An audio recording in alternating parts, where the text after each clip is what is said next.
믿음이 없이는 하나님을 기쁘시게 하지 못하나니 하나님께 나아가는 자는 반드시 그가 계신 것과 또한 그가 자기를 찾는 자들에게 상 주시는 이심을 믿어야 할지니라. 아멘.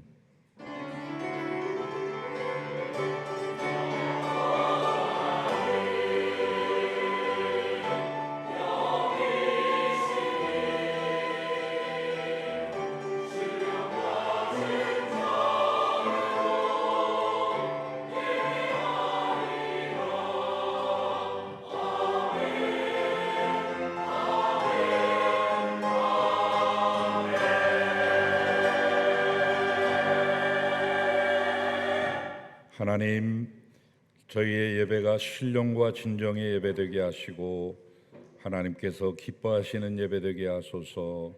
모든 영광은 홀로 받으시옵소서. 예수님의 이름으로 기도합니다. 아멘.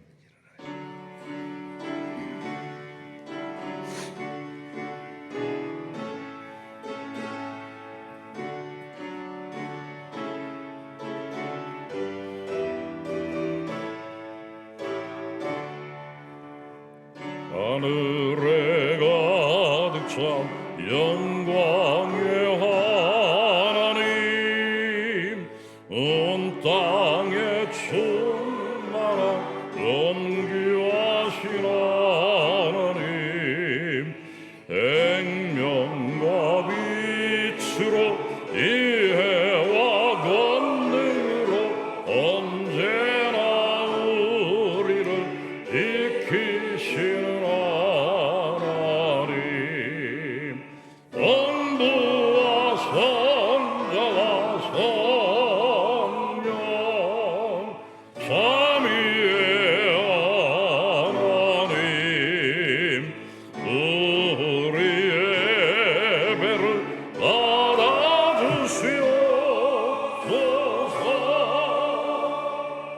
사랑의 원치는 자비하신 하나님, 은혜가 풍성한 구원의 하나님, 밤의 심령에 평화를 주시옵고 죄악과 오늘을 용서하여 주소서. 찬송과 영광과 생명 구원의 하나님, 우리 예배를 받아주시옵소서.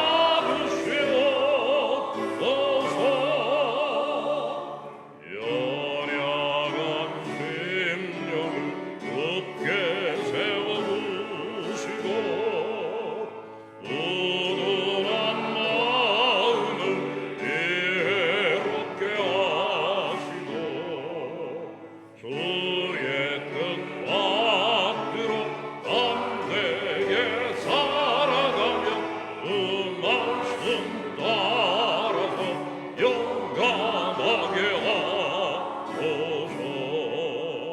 권능과 지혜와 사랑, 은혜의 하나님, 우리 예배를 받아주시옵소서. 주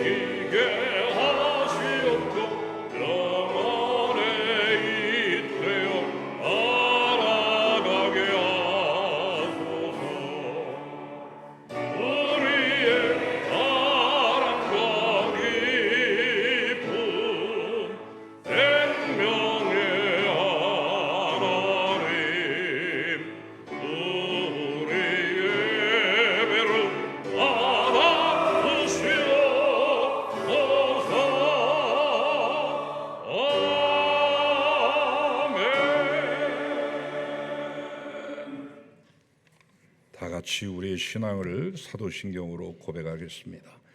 전능하사 천지를 만드신 하나님 아버지를 내가 믿사오며 그 외아들 우리 주 예수 그리스도를 믿사오니 이는 성령으로 잉태하사 동정녀 마리아에게 나시고 본디오 빌라도에게 고난을 받으사 십자가에 못 박혀 죽으시고 장사한 지 사흘 만에 죽은 자 가운데서 다시 살아나시며 하늘에 오르사 전능하신 하나님 우편에 앉아 계시다가 저리로서 산자와 죽은 자를 심판하러 오시리라.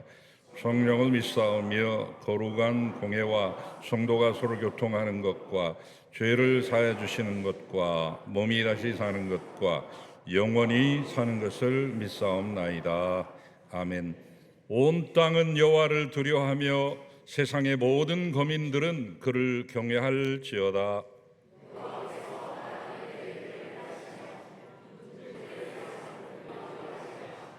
여호와의 계획은 영원히 서고 그의 생각은 대대에 이르리로다.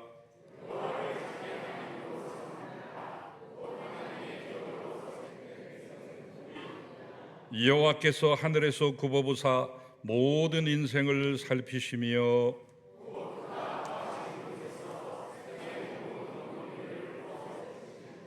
많은 군대로 구원 얻은 왕이 없으며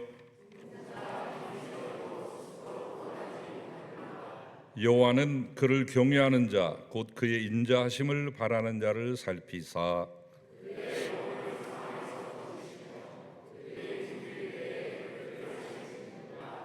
우리 영혼이 여호와를 바라며 그는 우리의 도움과 방패시로다 하여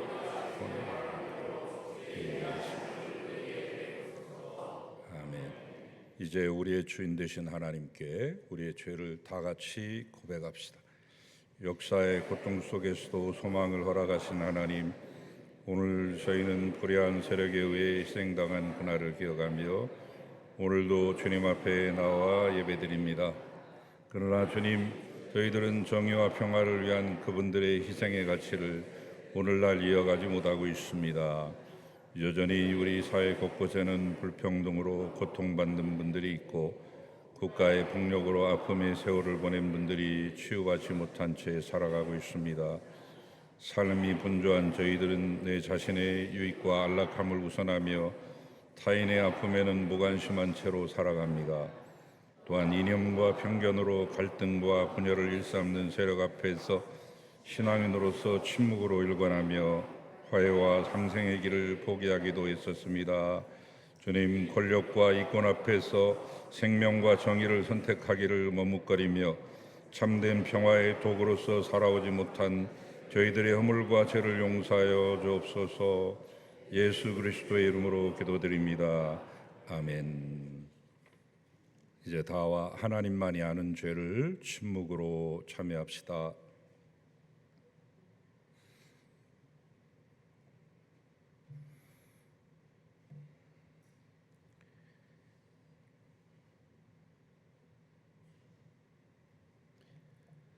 교우 여러분, 하나님의 기쁜 소식을 믿으십시오. 예수 그리스도 안에서 여러분은 용서를 받았습니다.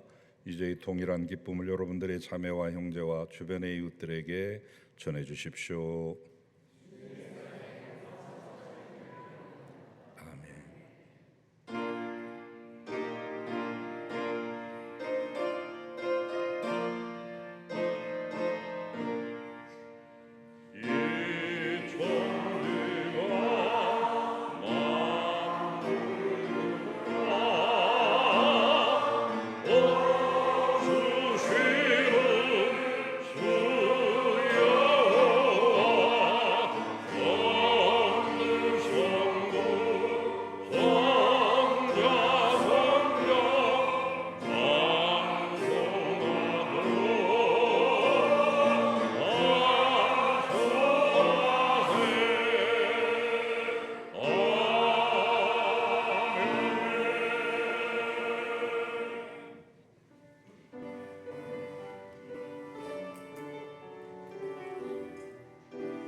사랑과 생명의 주 되시는 하나님 아버지, 어둠을 깨뜨리시고 부활의 새 아침을 여신 주님을 찬양합니다. 오늘도 저희를 예배의 자리로 불러주셔서 부활절 일곱째 주일 하늘의 숨결로 다시 살아나게 하시니 감사합니다. 오늘은 5.18 광주 민주화운동 기념주일로 예배드립니다. 억압의 시대 속에서도 사람의 존엄과 자유를 지키기 위해 자신을 내놓았던 이들을 기억합니다. 한 알의 밀이 땅에 떨어져 죽으면 많은 열매를 맺는다 하신 주님의 말씀처럼 그들의 눈물과 희생이 이 땅의 민주주의와 평화의 씨앗이 되었음을 믿습니다. 46년이 지난 지금도 아픔을 품고 살아가는 유가족들과 상처 입은 이들을 위로하여 주시옵소서. 이 나라가 미움과 분열 위에 서지 않게 하시고 진실과 화해의 길 위에 다시 세워지는 나라 되게 하옵소서. 은혜의 하나님, 우리 송암 공동체 가운데 허락하신 따뜻한 만남을 기억합니다.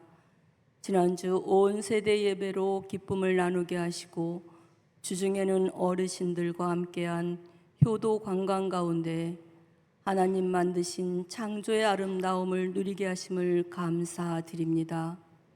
삶의 긴 여정을 걸어오신 어르신들의 남은 걸음도 주 안에서 평안으로 지켜 주시옵소서.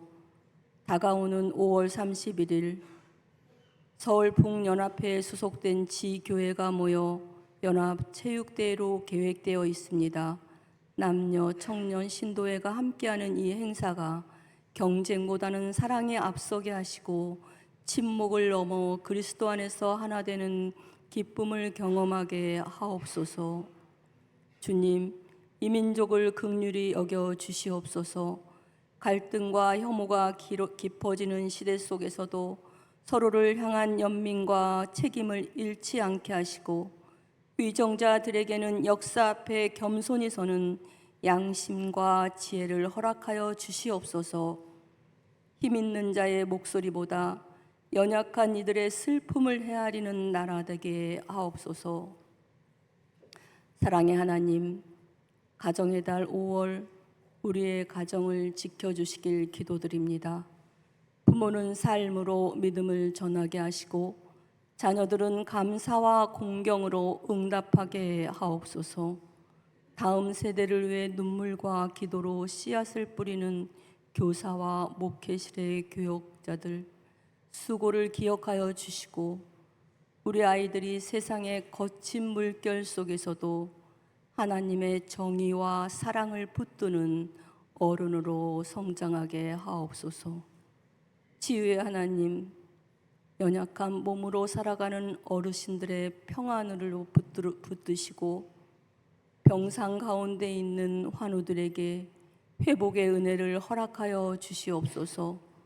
보이지 않는 자리에서 송암 재단을 위해 헌신하는 손길들 위에도 하늘의 위로와 세임을 더하여 주시옵소서. 이제 세상을 어떻게 대할 거라는 제목으로 말씀을 전하시는 담임 목사님께 성령의 능력을 더하여 주셔서 선포되는 말씀이 잠든 영혼을 깨우는 생명의 음성이 되게 하옵소서. 시온 성가대의 찬양이 사람을 위한 노래가 아니라 하나님의 시간 안에 내 모든 것을 맡기는 진실한 고백이 되게 하옵소서. 예배를 마치고 세상으로 나아갈 때에도 부활의 생명을 품은 사람답게 살아가게 하시고 그리스도의 향기와 희망을 전하는 믿음의 자녀들 되게 하옵소서. 우리의 생명과 소망 되시는 예수 그리스도의 이름으로 기도드립니다. 아멘.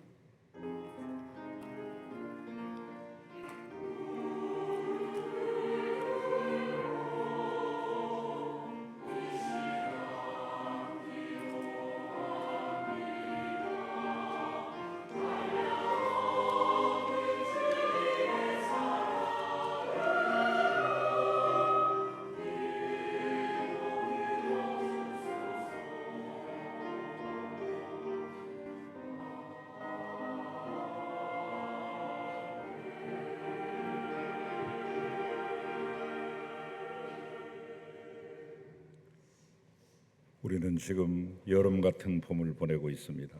지난 한 주간 유독 더웠는데 건강하셨습니까? 이번 한 주간도 주님의 은혜 가운데서 평안하시고 강건하시기를 빕니다. 주님의 평화를 빕니다. 샬롬.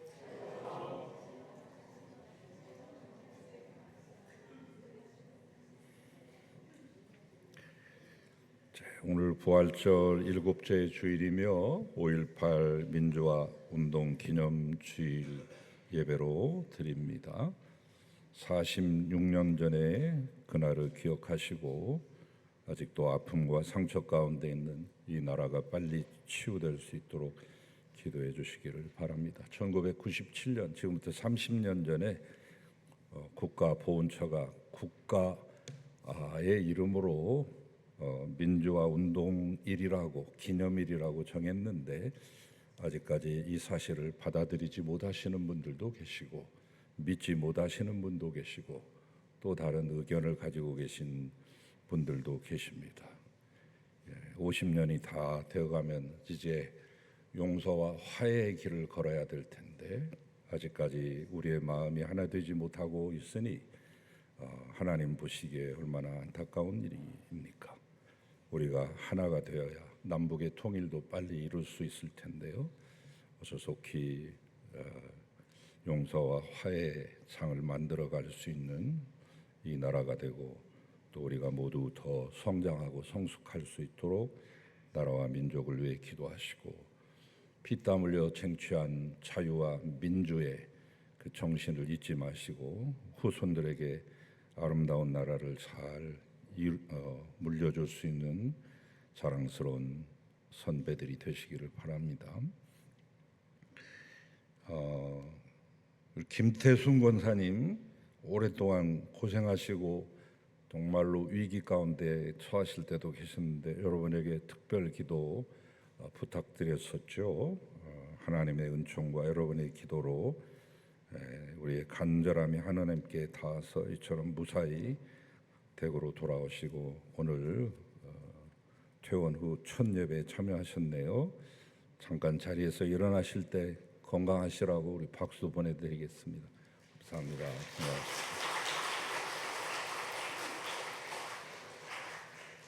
우리 박병래 권사님 어깨와 팔을 다치셨는데 또 한 번 넘어지셔서 더 심하게 뼈가 으스러져 가지고 91세 연세가 높으시기 때문에 많이 걱정을 했는데 다시 을지병원에 실려가셔서 수술을 무사히 잘 마치셨답니다. 그리고 지금 회복 중에 계시는데요. 아마 내일 모레쯤에 대구로 돌아오실 것 같아요.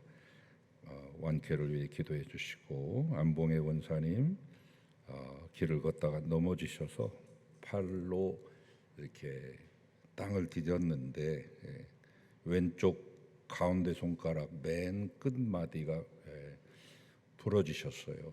자칫 잘못하면 손을 절단하는 그런 지경까지 가셨는데 다행히 하나님 막아주셔서 그렇게까지는 되지 않고 수술까지 잘 마쳤습니다. 현대병원 신관 1602호에 누워 계십니다. 완쾌를 위해서 꼭 기도해 주시기를 부탁드리고요. 우리 최순옥 성도님 새가족이신데 등록하시자마자 다리를 심하게 다치셔서 오랫동안 못 나오시다가 모처럼 이제 몇 주 전부터 잘 나오고 계셨습니다. 감사를 드립니다. 그런데 화요일에 또 수술을 또 한 번 하셔야 된다고 하니까 다리는 아니고 다른 제 장기 가운데 한 부분을 이렇게 깨끗하게 하시는 수술을 하신다고 해요. 기도해 주시기를 부탁을 드립니다. 우리 이정구 집사님, 허영숙 권사님께서 2층 영화실 입구에 있는 에어컨을 새롭게 또 현물해 주셨습니다. 감사를 드립니다. 유년부 야외 나들이 지금 나갔습니다. 여기서 예배드리고요. 가까운 창포원으로 11시에 출발해서 다녀오겠습니다. 잘 다녀올 수 있도록 기도해 주시면 고맙겠습니다. 캄보디아 단기 선교 멋지게 포스터를 다른 곳에 의뢰하지 않고 자체 제작을 해서 아주 깔끔하게 맛깔나게 잘 만들었대요. 여러분 가시다가 이제 복도나 이런 데 가 보시면 포스터가 붙어 있습니다. 자세한 안내가 있으니까 제가 길게 말씀은 드리지 않고요. 이번 선교 후원 물품은 다른 것들 뭐 옷감도 있고 뭐 여러 가지가 있습니다만은 장난감 종류로 좀 통일해 주시고, 그 중에서도 집에 쓰시다가 안 쓰시는 레고 블록이나 이런 것들이 있으시면 좀 모아 주시면 고맙겠습니다. 이번에 테마는 레고 블록입니다. 네, 여러분 많은 관심과 기도 후원을 부탁드립니다. 그리고 지난주에 효도 관광 엊그제 잘 다녀왔습니다. 사진 몇 컷 보시죠. 예배를 먼저 드리고 출발했습니다.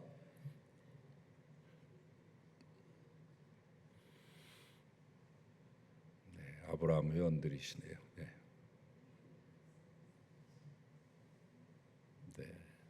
식사도 맛있게 했습니다. 전체 사진을 찍고 이렇게 돌아왔습니다. 날씨가 좀 덥긴 했습니다만 즐거운 마음으로 다치신 분들 없이 무사히 잘 다녀오게 되었습니다. 감사를 드리고요. 친교봉사위원회 앞장서서 준비해 주셨는데 감사하고, 옆에서 도와주신 전체 여신도 회원들, 우리 장로님 권사님들이 또 많이 후원을 해주셨던데 후원해 주신 여러분들에게도 감사를 드립니다. 우리 교회 어르신들이 더 건강하실 수 있도록 기도해 주시고 늘 존경하는 마음으로 인사해 주시면 고맙겠습니다. 이제 교계 소식은 주보를 참고해 주시기 바라고요. 예물을 드리겠습니다.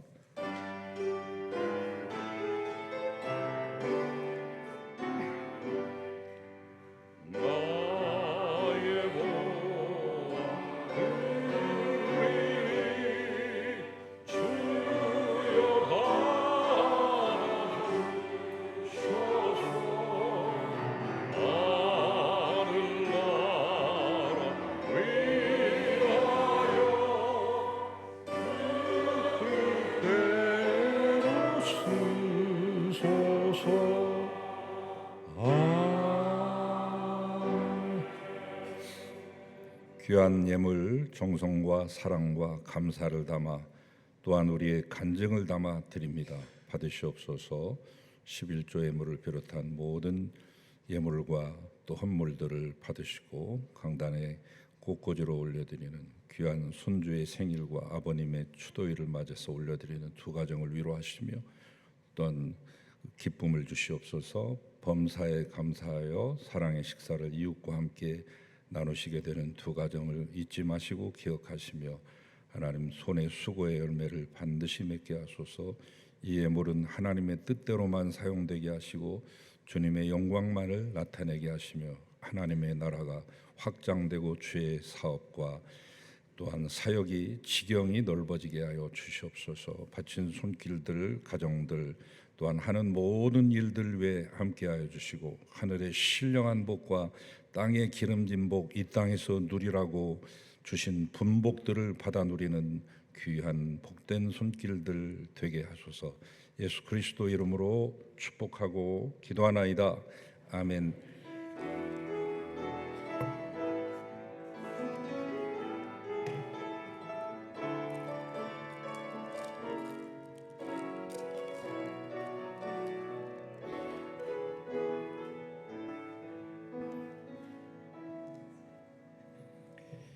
이제 하나님의 말씀을 받겠습니다. 오늘 우리에게 주시는 하나님 말씀 요한복음 제7장입니다. 1절부터 9절까지 말씀입니다. 한 절씩 교독하시고요. 마지막 절 합독하시겠습니다. 제가 먼저 받들어있습니다. 그 후에 예수께서 갈릴리에서 다니시고 유대에서 다니려 아니하심은 유대인들이 죽이려 함이로라. 그 형제들이 예수께 이르되 당신이 행하는 일을 제자들도 보게 여기를 떠나 유대로 가소서.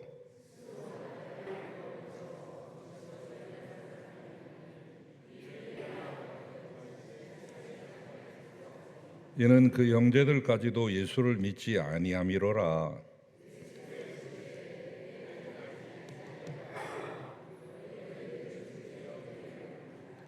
세상이 너희를 미워하지 아니하되 나를 미워하나니 이는 내가 세상의 일들을 악하다고 증언함이라.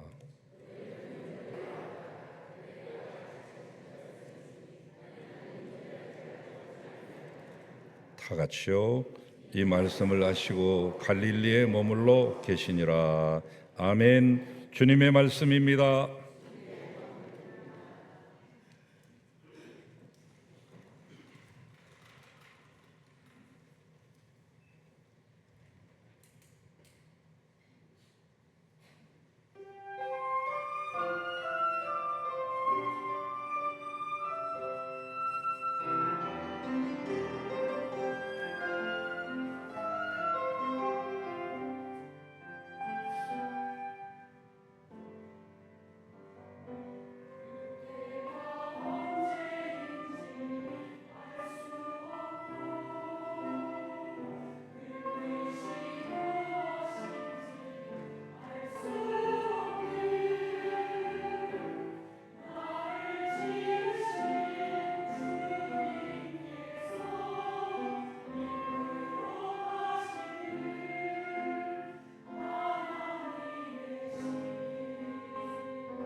아멘.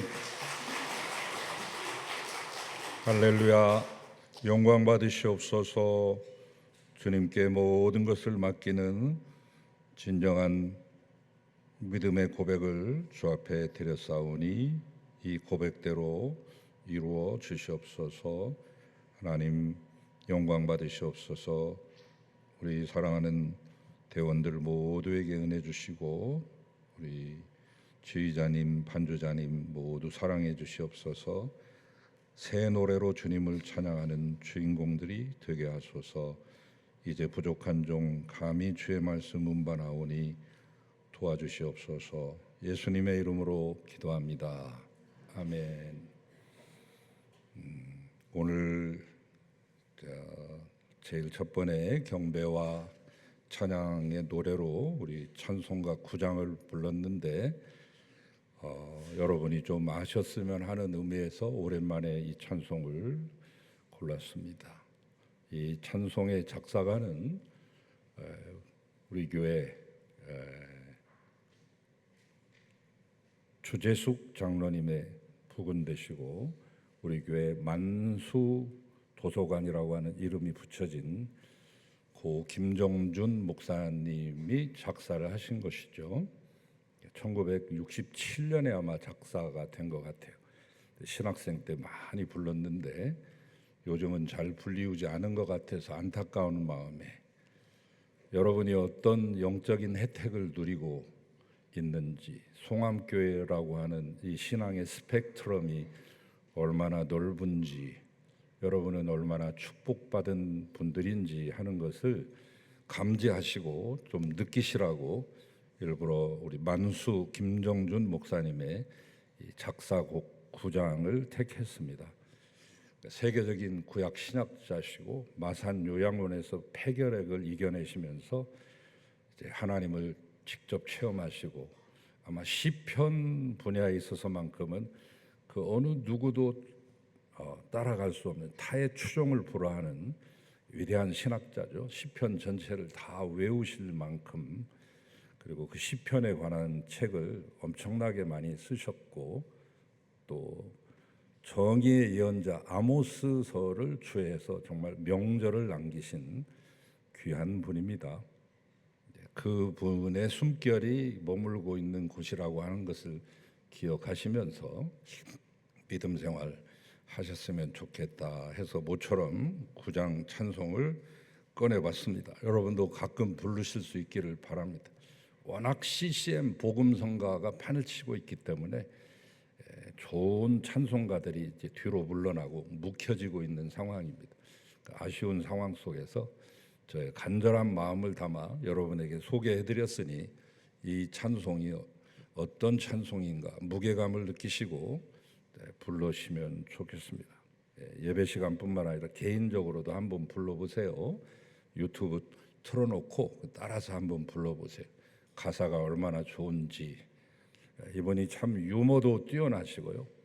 그러면서도 경건하시고 저는 마치 한 마리의 학과 같은 분이다.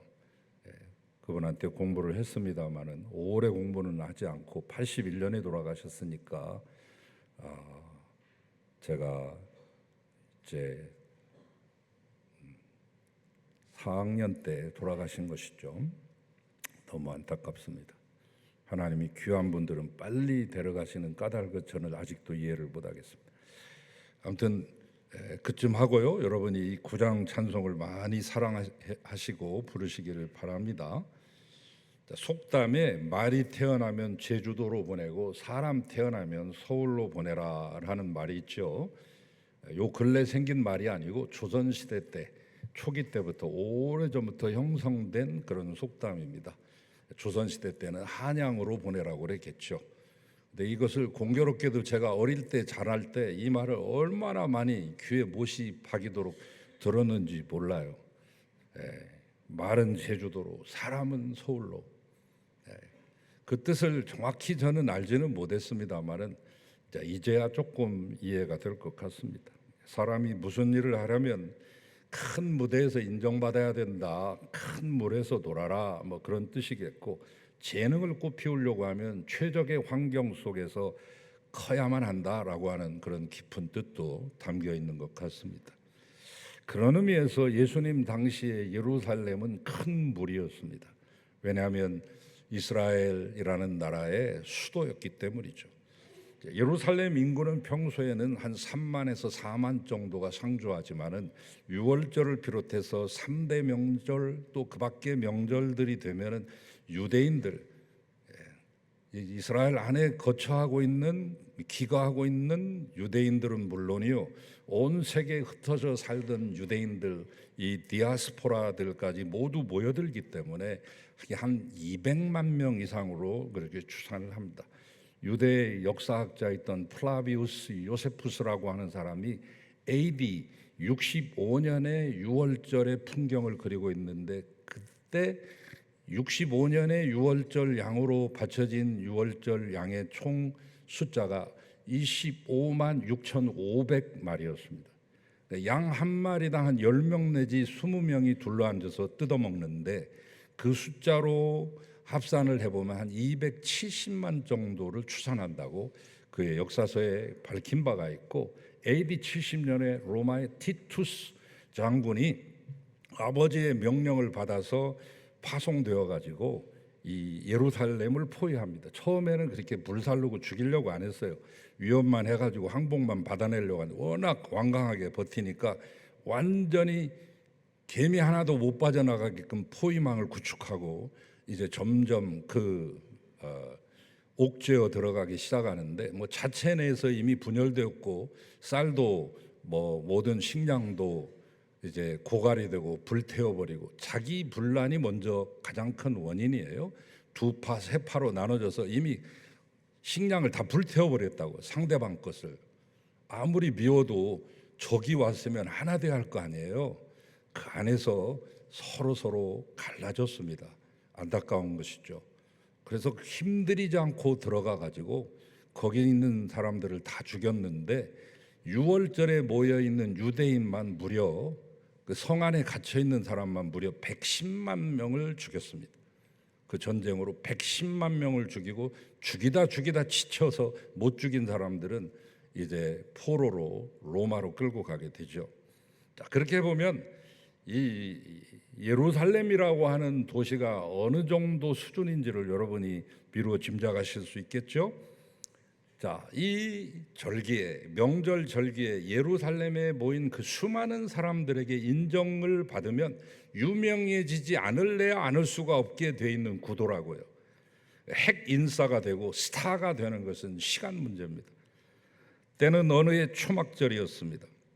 초막절 바로 직전이었어요. 그때도 역시 전 세계 모든 유대인들이 속속 예루살렘으로 모여들고 있었는데, 그 중요한 명절에 예수님은 예루살렘에 가시지 않고 갈릴리에 머물러 계십니다. 답답한 동생들이 말합니다. 형님, 이제 초막절이 다 왔지 않아요? 여기 계시지 말고 예루살렘으로 좀 올라갑시다. 제자들한테도 좀 나타내시고요. 아니, 그냥 이러고 있으면 어떻게 유명해집니까? 유명해지고 싶다면 큰 물에 가서 좀 노셔야죠. 2절에서 4절 말씀에 예수님의 동생이 야고보도 있고 요셉도 있고 시몬도 있고 유다도 있어. 남동생의 이름, 여동생은 그 누이들이라고 말했습니다. 복수니까 2명 내지 3명 그 이상도 될 수 있는 것인데, 이 여동생들을 비롯해서 모든 동생들이 와가지고 예수님을 채근하는 것이죠. 그런데 사도 요한은 그 형제들의 말을 이렇게 평가하고 있네요. 5절에 보니까 이는 그 형제들까지도 예수를 믿지 아니함이로라. 무슨 말이죠? 이 동생들이 아직 예수를 메시아로 믿지 않고 있었기 때문에 그런 믿음 없는 소리를 했다는 말입니다. 만약 그들이 신앙인이었다면 그따위 말은 하지 않았을 것이라는 것이죠. 그렇다면 예수님은 그 동생들의 말에 뭐라고 대답하셨을까요? 6절부터 8절까지 나와 있습니다. 내 때는 아직 이르지 아니했어. 세상이 나를 지금 미워하고 있다. 나는 이 명제를 올라가지 않을란다. 너희들이나 먼저 올라가거라. 이렇게 말했습니다. 예수님은 딱 감지하고 있었던 거죠. 요한복음 5장에 무슨 사건이 있습니까? 베데스다 연못에서 38년 된 병자를 고친 날이 마침 안식일이었는데 안식일법에 걸렸다고, 의료 행위를 했다고 예수님을 걸고 넘어질 때 예수님이 또 덜컥 이런 말씀까지 하셨습니다. 아니 하나님 아버지께서 일하시니 나도 일하는 거야 라고 이렇게 말하니까 더 뿔이 났습니다. 아니 안식일 의료법 행위에도 걸렸는데 신성모독죄까지? 하나님의 아버지라면 지가 하나님 아들이란 얘기야? 이러면서 극도로 민감해져 있는 상황입니다. 요한복음 5장 18절 말씀은 이렇게 말합니다. 이에 그들이 더욱 예수를 죽이려 하더라. 그러한 심상치 않는 그 기운을 예수님이 감지하신 것이죠. 자, 그러면 예수님은 이번 명절에 끝내 올라가지 않으셨다는 말씀이냐? 아닙니다. 나는 이 명절에 아직 올라가지 아니하노라 라고 말해요.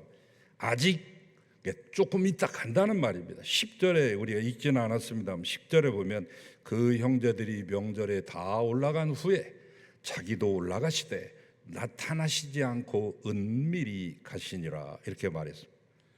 만약에 예수님께서 그 초막절에 이번에 그래 한번 올라가 보자 하고 가면은 떼거리로 달라붙어 가지고 엄청난 무리를 형성해서 예루살렘까지 가게 되는 겁니다. 수많은 갈릴리 사람들, 이미 엄청난 추종자들이 형성이 됐다고요. 그랬으면 사람들의 주목을 받게 되는 것이 틀림없죠. 주님은 아직 내가 주목받을 때가 아니라는 말씀입니다. 형제들을 먼저 보내놓고 조용히 혼자 은밀하게 올라가셨습니다. 세상은 아무 때나 내가 원하는 때 움직이는 것이 가장 좋은 것이며 가장 좋은 타임이고 효율적이라고 말합니다. 그러나 성도는 하나님의 스케줄에 맞추는 사람, 하나님의 시간표를 따르는 사람입니다. 오늘 우리 성가대가 하나님의 시간이라는 이 제목의 성가를 골라가지고 특별히 이 말씀에, 본문의 말씀에 시적절한 귀한 찬양을 해주셨는데, 이 시적절한 찬양이 되면 금상첨화가 됩니다. 오늘 금상첨화와 같은 찬양을 하나님께 올렸습니다.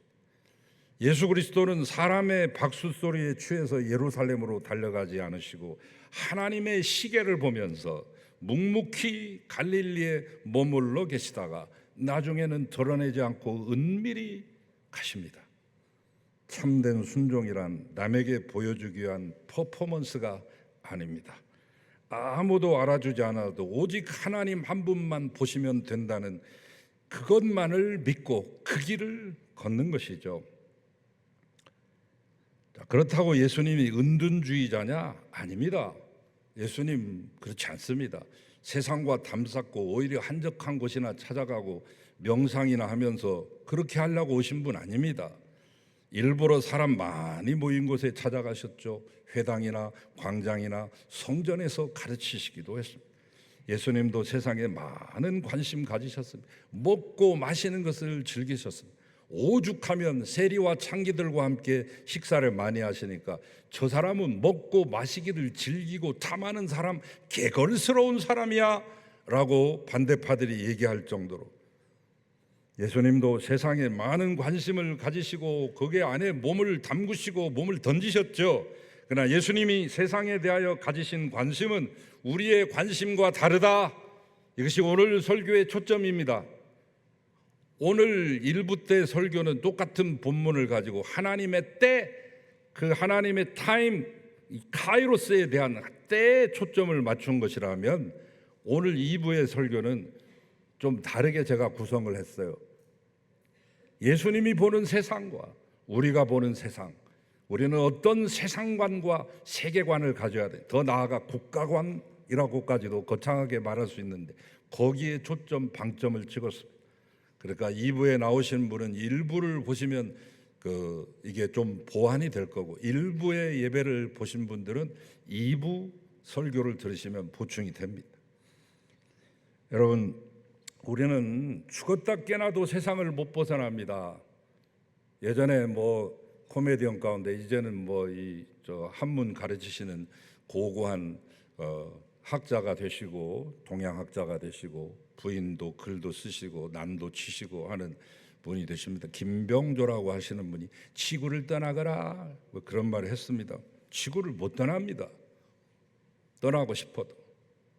왜냐하면 우리가 필요한 것들이 다 이 세상에 있기 때문에 먹고 입고 만나고 교제하고 안정을 누리고 필요한 모든 것들이 이 세상에 있기 때문에 그렇습니다. 물고기가 물을 떠나서 살 수 없듯이 우리는 세상에서 떠날 수 없습니다. 우리가 이 사는 곳을 떠나 무인도에서 한 1년 이상이나 버틸 수 있을까요? 견디지 못합니다. 다니엘 디포라고 하는 사람이 1719년에 로빈슨 크루소라고 하는 그런 소설을 펴냈습니다. 세계 문학사 속에서 고립된 인간 생존기를 다룬 서바이벌을 다룬 모든 작품의 효시죠. 그 뒤로 이제 로빈소 네이드라고 해서 이게 하나의 큰 유행을 이뤘어요. 하나의 트렌드가 됐다고요. 이런 풍으로 글을 쓰고 이런 풍으로 영화를 만들고 이런 풍으로 제작을 하고 영상을 제작하고 하는 이런 것들이 로빈소 네이드, 로빈슨 크루소의 DNA를 받은 그런 영향을 받은 거죠. 뭐 소설로는 골딩의 이 파리 대왕이랄지 15인의 소년 표류기랄지 이런 것들이 되겠고, 영화로 말하면 2000년에 나온 캐스터웨이, 톰 행스가 주연한 무인도에 떨어진 사람이 거기서 생존하는 그 생존기를 실감나게 재밌게 보여주잖아요. 주인공보다 거기 배국공에다가 얼굴 칠해가지고 윌슨이라고 하는 그 배국공이 거의 주인공이 돼버린 영화이긴 합니다만, 그런가 하면 15년 뒤에 2015년에 화성에 가서 한 사람이 거기서 생존하는, 거기다가 뭐 식물을 심고 거기서 뭐 야채를 재배해서 먹고 하는 마션이라고 하는 영화까지 나왔습니다만, 다 그런 아류들이에요. 생존 콘텐츠들이 많이 나왔어요. 게임에도 마인크래프트랄지 뭐 동물의 숲이랄지 이런 것들 생존하는 거예요. 예능에도 정글의 법칙이랄지 이런 것들 지금도 계속 하고 있어요. 하루를 버티면 100만 원을 줍니다. 그래서 또 2인 1조로 만들어 가지고 정글에다 던져놓고 이틀 지나면 200만 원 주고 15일 지나면 1,500만 원 주고 이런 식으로 해서 얼마를 견디는가 하는 것을 사람들이 보고 눈으로 보고 즐기는 예능이죠. 이 모든 것들이 로빈소 네이드입니다. 로빈슨 크루소의 DNA가 장착됐어요. 저와 여러분에게는 다 거기에 대한 로망이 있습니다. 남자들의 로망은 다 자연인 한 번 되는 거 아니에요. 자기의 아디처를 한 번 가지는 거 아닙니까? 그러나 얼마를 버티겠어요, 여러분?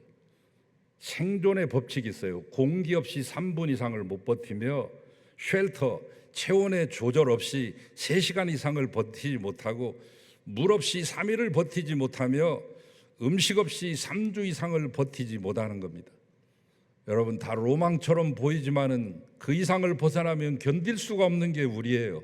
생존이라는 게 물, 음식, 불, 쉘터, 체온을 조절하는 거, 그리고 레스큐, 구조되는 거, 시그널을 보내서 구조되는 거, 이 5박자가 맞아야 생존이 되고 그것도 멋있는 해피엔딩이 되는데, 이것이 있는 것이 시빌라이제이션, 문명이고 이것이 없는 것이 정글이 되는 것입니다. 그래서 우리는 이 세상에 살아야 되는 것입니다.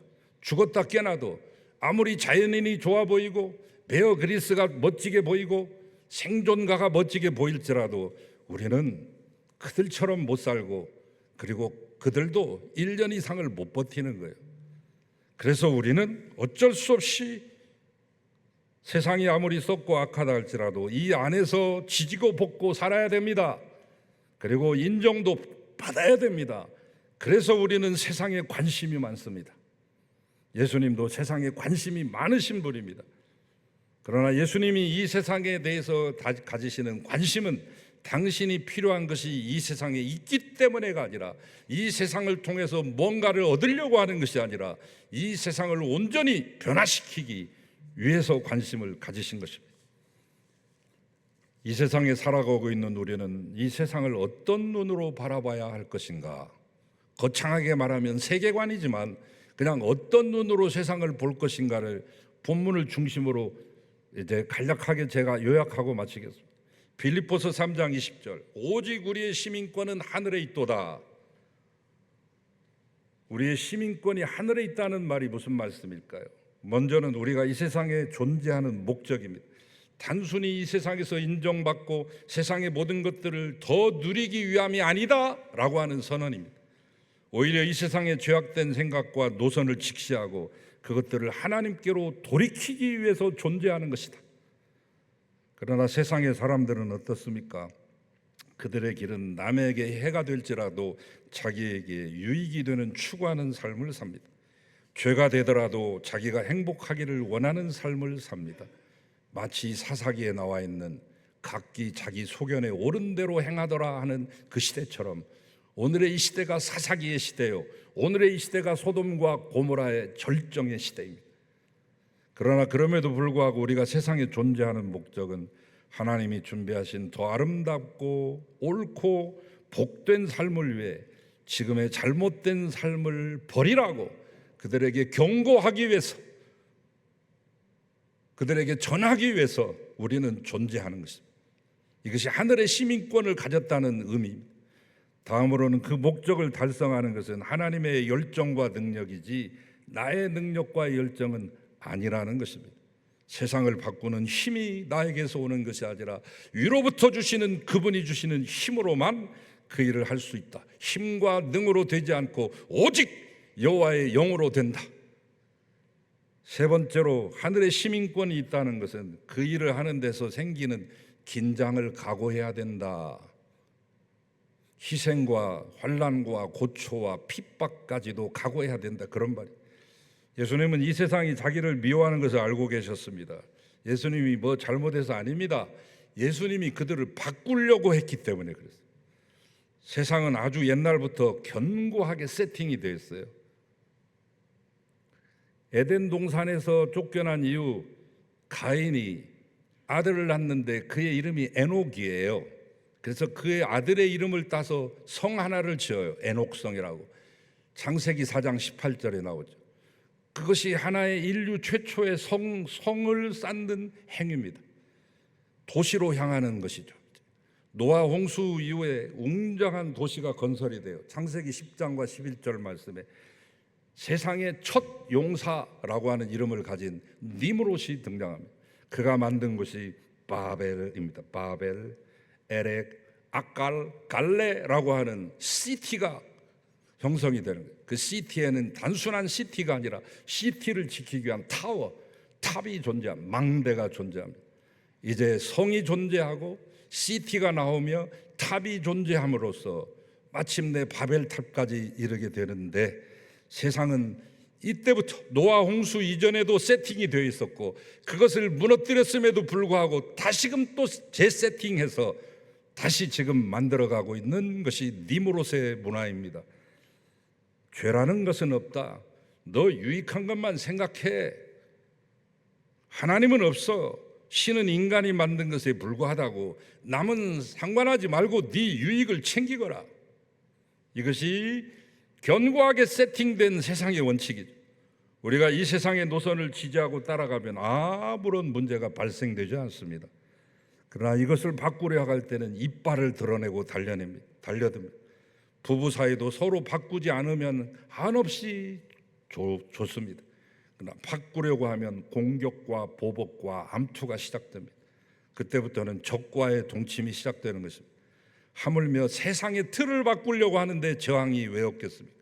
그러나 이 저항과 도전을 각오하지 않는다면 우리는 도저히 하나님의 뜻을 이루지 못하고 끝납니다. 그의 나라와 그의 의를 구할 수가 없습니다. 오히려 이런 긴장과 갈등이 없다는 것이 더 이상한 일이죠. 긴장과 갈등이 있는 것을 당연히 알고 후퇴하지 말고 말씀대로 살며 복음 전파하며 하나님의 때를 기다리는 것이 우리의 자세입니다. 마지막으로 우리가 하늘의 시민권을 가진다고 하는 말은 최선의 때와 방법을 그분께 여쭤야 된다는 말입니다. 초막절에 올라가야 될지 말지 예수님도 고민이 생겼습니다. 갈등이 온 겁니다. 망설였습니다. 조용히 올라가서 하나님께 뜻을 묻습니다. 지금 가지 말고 조금 있다 가거라. 그래서 조용히 복음을 전하는 것이 지금은 최상의 길이라는 것을 깨달았습니다. 하나님의 시간표에 맞춰서 움직였으니까요. 예수님은 드러낼 때 드러냈으며 숨어야 될 때 숨었고 죽어야 될 때 죽었습니다. 미련하게 아무렇게나 부딪히지 않았습니다. 때를 기다리며 최선을 다합니다. 언젠가는 수많은 사람들 앞에 서게 될 줄 아셨습니다. 그때는 화려한 데뷔 무대가 아니라 비참한 십자가를 지러 가시는 때였습니다. 그때는 마음 놓고 그들과 충돌을 각오하며 성큼성큼 골고다로 올라가셨지만 아직은 제자를 양육할 타임이거든요. 그래서 이번에는 조용히 올라가신 것입니다. 지금 죽으면 안 됩니다. 제자를 양육해놓고 죽어야 됩니다. 그래서 예수님의 모든 행동은 여기에 초점 맞춰서 세상을 변화하는 목적에 초점 맞췄습니다. 거기에 반해 동생들의 입장은 뭡니까? 조급합니다. 재촉합니다. 세상을 살아가려면 세상에서 인정을 받아라. 세상의 영광과 권위도 좀 갖춰라. 유명 인사가 되어 떵떵거리고 좀 사시라 형님. 그래야 우리도 거기서 떡고물이라도 얻어먹고 살 거 아니냐. 우리 가문을 한번 일으켜 보시라. 그런데 그 형제들의 생각이 놀랍게도 오늘 우리에게도 그대로 있지 않습니까? 아직도 세상이 주는 인기와 명예와 물질과 권력에 목말라서 어떻게 하면 세상의 사람들의 눈에 들고 인정을 받을까에 마음을 씁니다.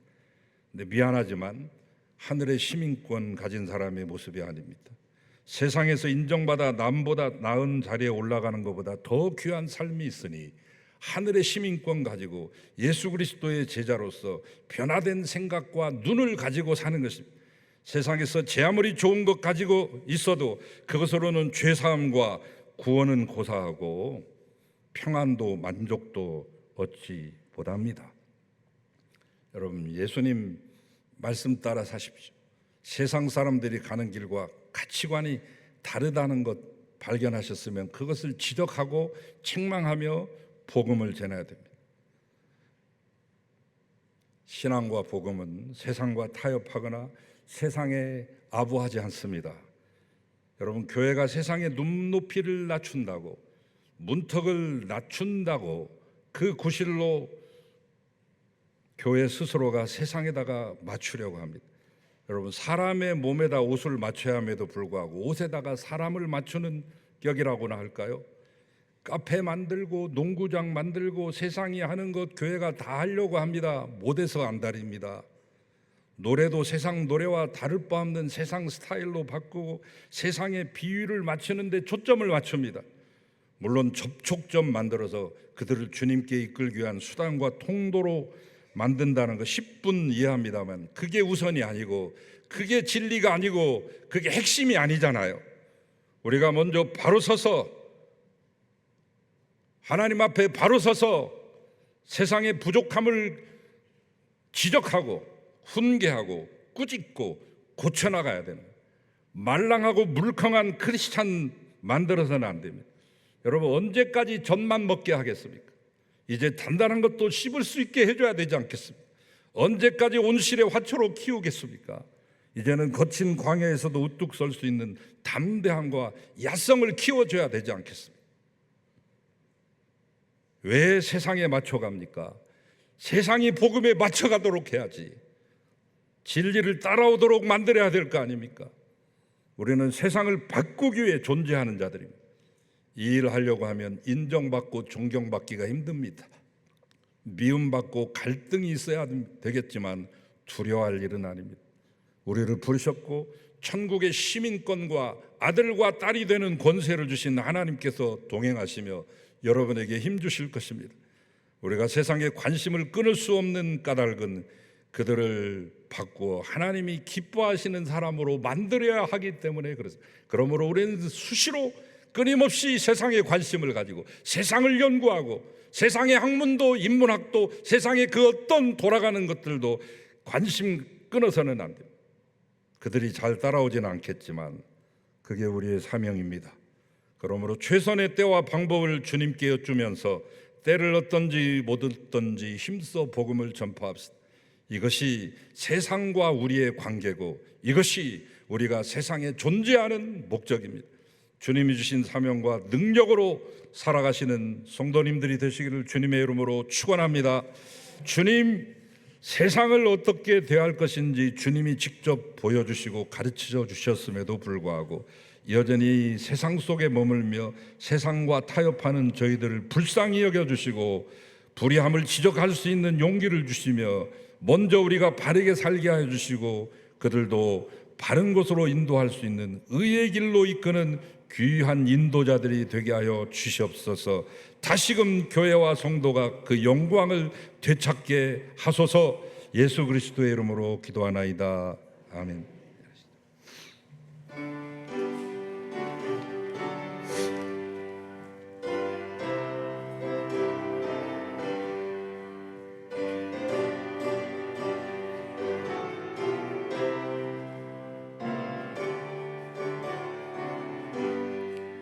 온 세상 위하여 나 복음 전하리.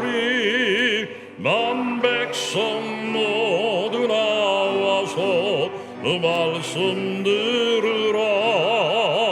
배붕에 빠져서 헤매는 자들아, 우리 내 음성 걷고서 너군 받으라.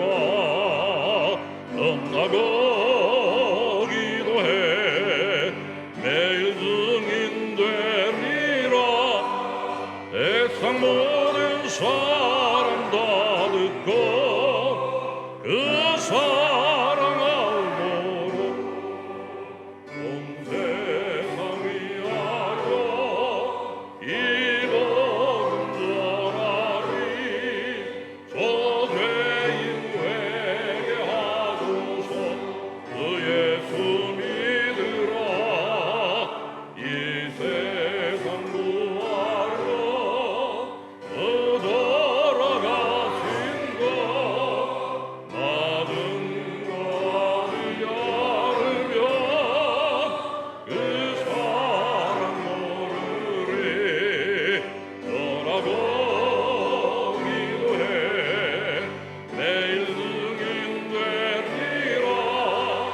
세상 모든 사람 다 듣고 그 사랑 알도록 온 세상 위하여 순례 임하리. 그 예수 이름 힘입어 이 복음 전하자. 먼 곳에 나가서 전하지 못해도 많은 곳에 있든지 늘 기도 힘쓰리.